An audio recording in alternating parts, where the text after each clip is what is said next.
Well, hello again there, folks. I am back on a vlogging camera again after my little wreck that I had down in the Black Hills, which if you saw my part 2 of the Black Hills ride videos, then you'd know that my vlogging camera went down. So I've got it replaced, and I'm back and running again.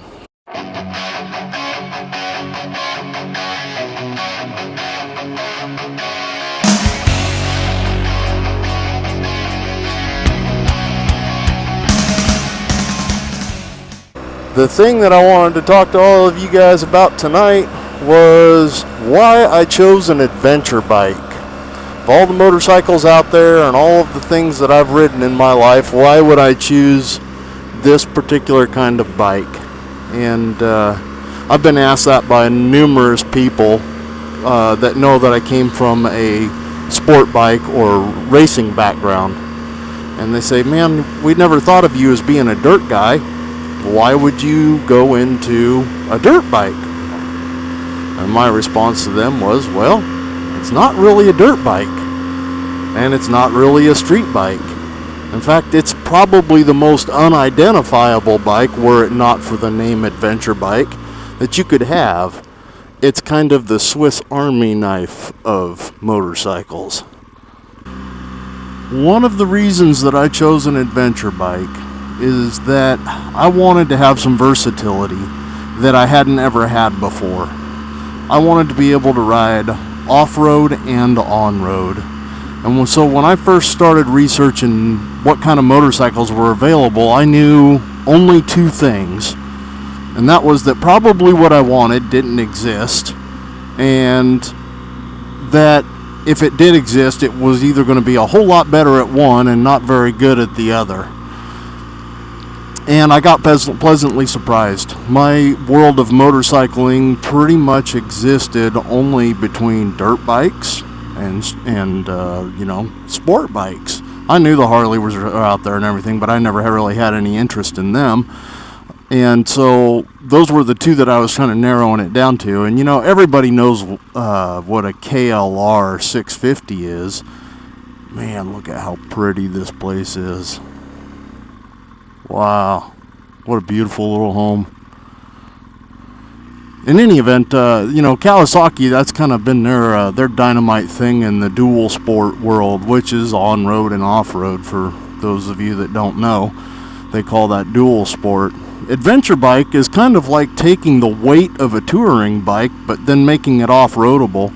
And it was through research that I found out about these things. I had seen them around, but I just thought it was like some kind of a European touring motorcycle, and I didn't know that it was dual sport capable when I first started looking into them. So the more I learned about them, the more I got interested, and I thought, well, those things actually have some really respectable road capabilities.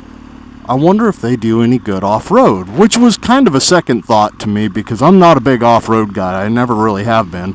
I've had dirt bikes, I've ridden dirt bikes, but I never spent a lot of time getting any good at them. And so I thought, well, I want something that does really good on the street and gives me the ability to go off-road. So the more I searched into the idea of a new bike, the more I found adventure bikes fit in my style. Another important factor that I was looking for in getting into a motorcycle again was that I wanted something comfortable. Back years and years ago, before I started racing, I had ridden my sport bikes all over the place. I'd go out and do 200, 300, 400 miles in a day sometimes with my buddies. And, oh man, I was young, but it hurt at the end of the day. From being leaning forward like that, always on your wrists. Then if you get into some good twisty roads, then you're back and forth across the bike. And there's just nothing comfortable about them. They're not designed for a comfort ride. They're designed for a performance ride. And so I definitely wanted something that was going to be comfortable to ride for hours and hours. I knew that getting back on the motorcycle to me was going to mean I wanted to really get out and do some mile munching. And a sport bike just wasn't going to be the thing to do that with. I was thinking about the importance of going off-roading. I had to really weigh that one out because I was wondering to myself, you know, am I going to be trying to go out and do a bunch of single track dirt trails on this thing, or am I going to be just dirt roading it in kind of a leisure sort of way? And you know, I didn't have to think too hard about that. As I researched the bikes, I realized they really are pretty capable of doing some single track dirt trails if you pull the panniers off of the side. And they're not great at it, but they're good enough at it. And I thought, boy, I probably won't do a whole lot of that kind of riding. So for me, the important thing was just the capability to be able to get out and get on the old gravel roads, you know, and kind of explore. If I found like an old log road or something like that, oh, the adventure bike would be ample for that kind of a ride. And it gives me the versatility to do like what I'm doing now, you know. There was, you didn't see it, but as I was headed up the road, I just turned around when I started the camera, and it was because I ran into a roadblock. So rather than having to go all the way out and around the long side of town, I can just take the dirt road.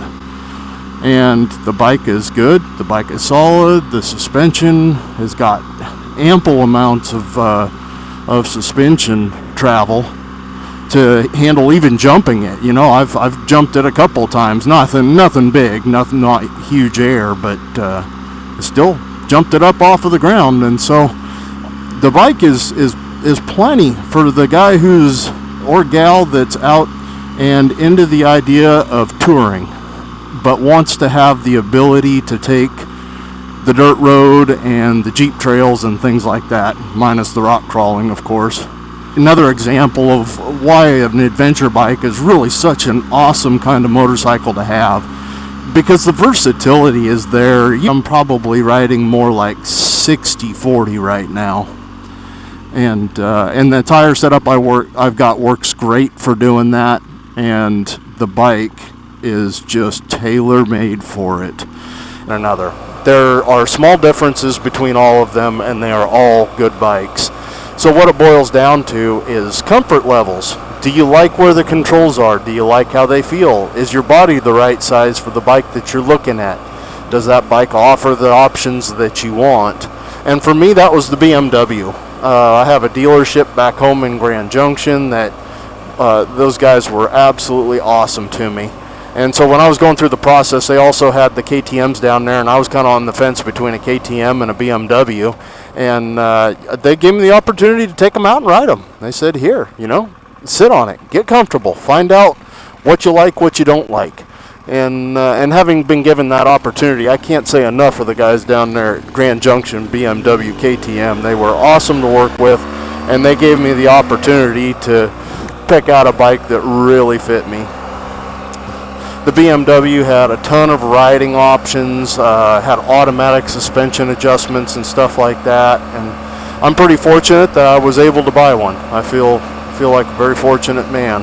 And it's been a fantastic bike. I just got it back in November, and I think I'm pushing pretty close to 3,000 miles on it here. Yeah, 2778 on it now. So it's still kind of just breaking in. I'm finally getting around to that street I wanted to show you guys. It's kind of along this waterfront right here. And it is one of my favorite little neighborhoods around here too. It's just this one little street. It is so pretty. The houses, old ones and new ones, are beautiful. I love how green and well kept the places are. And I'm sorry if I'm jerking the camera around, but I'm just keeping an eye on things around me. I mean, all these houses are they're gorgeous. They're well kept. This one here, this is a newer one, and it's beautiful. Doesn't have any of the trees around it, the old growth trees, you know, but still beautiful. This one I really like. This one here is gorgeous.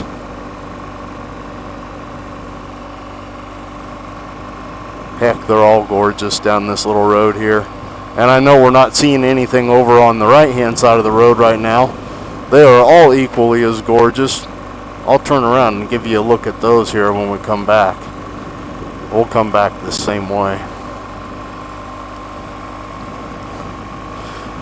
I've got another buddy who uses his bike as a city commuter, and it's an adventure bike. He's riding a BMW, and he does a lot of 50-50 with his.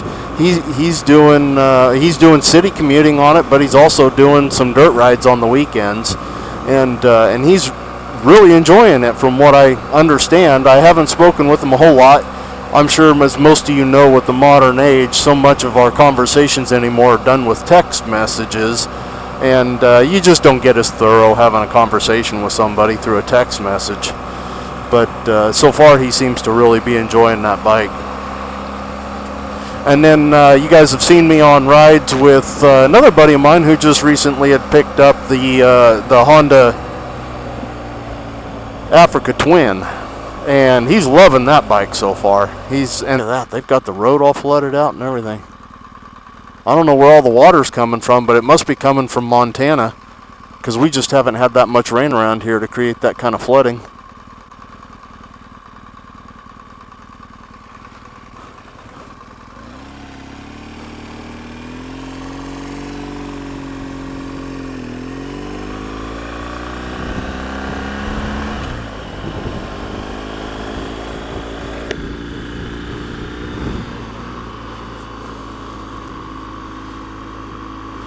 And then another friend of mine that I hadn't talked to him in quite a few years, and I just recently had caught up with him. He saw pictures of me on my Facebook page and my Twitter page, which if you guys haven't seen me, look me up under Live for Moto on Twitter. I've got a page out there also.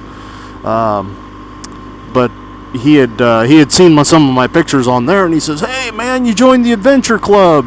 If you're looking for a motorcycle that's versatile, comfortable, and going to give you the ability to see anything, and by see anything I'm thinking in my mind exploring, going out, seeing the country, seeing a new part of town or something like that, boy, the adventure bike is just the way to do it in my book. This is of course an opinion, and there's a lot of justification for people that want to ride a straight up sport touring bike or a Goldwing or a Harley. And all those bikes are great bikes. I love anything running on two wheels, and the arguments are great. But I would say for the group of you that are out there that are really on the fence as to what you want, then I would pitch this as my opinion. And that is that if you want a road bike that has the ability to corner and the power of a crotch rocket or a sport bike, the adventure bike will give you that.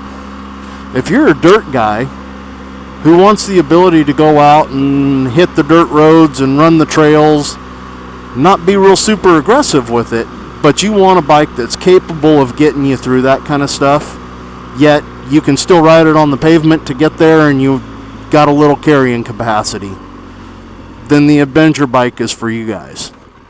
If you're the kind of guy that is just looking for a semi-fuel efficient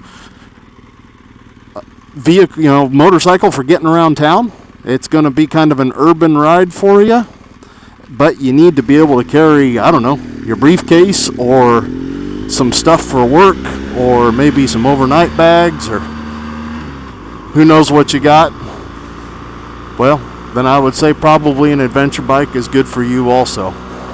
They can be set up a dozen different ways, for dirt, for street, everything in between. And I'm sure if you guys are watching me, then you probably watch other guys that are out there doing the adventure bike thing too, and you see a lot of folks camping off of them. And I'm planning on doing the same thing with mine. It's not just going to be, a quick rip in the evenings, though that is got to be one of the best de-stressors in the world. You just get out and let the wind blow over you and burn off a little of the day's aggression. Boy, there's not a better feeling. But I'd present a real strong case for an adventure bike. They are extremely versatile, extremely comfortable, and they do good. The fuel economy, the comfort, the ability. There you have it. If you're on the fence, and I was when I was looking for a new bike, I would say that the fence itself, that place of indecision, has a motorcycle tailor-made for you. And that place of indecision, that fence, is called adventure. And an adventure bike is what you're looking for. It gives you the ability to do anything you want to do with it, and you can do it comfortably. Uh-oh.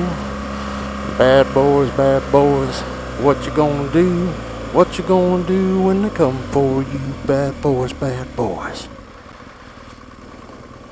Boy, it just kills me how guys can ride around without wearing their safety gear. This poor kid, he's wearing shorts and no helmet, no gloves. Man, it's just so dangerous. I know he's gambling and banking on the fact that nothing's gonna happen. He's just taking it slow and easy. And heck, I'm guilty of doing it myself. But man, when it goes wrong, it goes so wrong. Folks, if you've been enjoying the videos, please give me a thumbs up and leave me a comment. I'd especially like to hear if you're on the fence about your motorcycle, what you're looking for, what kind of riding you want to do. Please throw a comment down below. We can have a conversation about it. Thanks for watching, everybody. Bye.